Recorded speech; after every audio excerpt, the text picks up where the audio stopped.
their bodies quartered and decapitated, and left in plastic trash bags by cartel gunmen.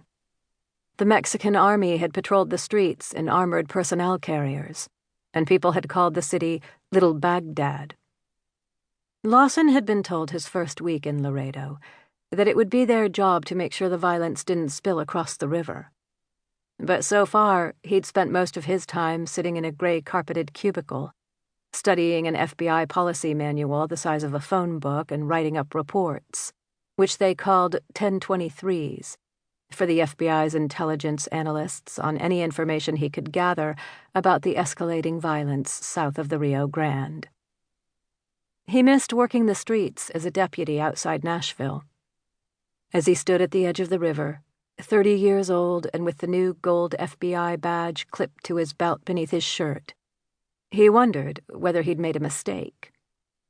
Growing up, he'd idolized small-town cops like his dad, but his dad had insisted on something more for him than a cop's meager salary. He had drilled into him from an early age the idea of joining the FBI. But what was the point of being part of an elite federal agency if he was stuck behind a desk? Nuevo Laredo is on fire, he thought darkly, and I'm writing reports about it. At the training academy, no one had bothered to tell Lawson that Laredo was considered a hardship post. Very few agents volunteered because it was too close to the drug war in Mexico for agents with families, and many felt isolated there if they didn't speak Spanish. As a rookie, he was the perfect candidate, because he had to go where the Bureau sent him. Even better, he had no wife or kids to consider in the equation. Since it was a hardship post, he had to commit to staying for 5 years. But there was a payoff. If he stuck it out, he could choose his next city, and most agents didn't get that privilege until they'd been in the FBI for more than a decade. He was still young, he thought, and in 5 years he could be back home in Tennessee. He'd arrived a week before Christmas in 2009, with a few duffel bags filled with clothes and a cowboy hat he'd bought in San Antonio. From San Antonio, he'd driven south through mostly empty ranch land. As he started to worry he'd gone too far, with signs on the interstate pointing toward Mexico, he'd arrived at the outskirts of Laredo. With a population of less than 240,000, it wasn't a big city. Laredo splayed out along a bend in the Rio Grande. On the other side of the river was Mexico, and a sprawling Nuevo Laredo that was twice as large as its American sister city. Maybe that's why Laredo felt so rootless. 4 vehicular bridges and a railroad bridge linked the two cities. The traffic pulsed back and forth across the bridges at all hours of the day, most of it tractor-trailers carrying cargo south into Mexico or north toward other parts of the United States or Canada.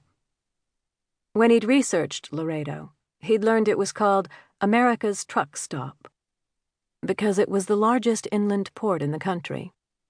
Every day, more than 12,000 semi-trucks traveled through the border city. Their diesel fumes left a blue haze that gave the air a metallic taste. He wondered why the FBI had chosen to send him to the border.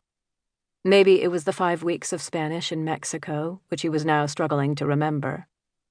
Maybe it was because he'd worked narcotics. On the Rutherford County Drug Interdiction Task Force, he'd arrested his share of dealers and helped seize kilos of meth, marijuana, and black tar heroin on the interstate. He'd interviewed smugglers after seizing their drug loads and seen real fear in their eyes when they told him about their relatives back in Mexico who would die because they'd lost the load. He'd thought he understood. But before he'd left the FBI's training academy in Quantico, Virginia, he'd been pulled aside for a special briefing after the others had gone home. He remembered the gory images, one after another, of beheadings, dismembered torsos with the letter Z carved into them, flickering across the instructor's computer screen. The Zetas were a new kind of cartel, hyper-violent and military-trained, the instructor told him. Formed in 1999 by deserters from Mexico's elite special forces, the Grupo Aeromóvil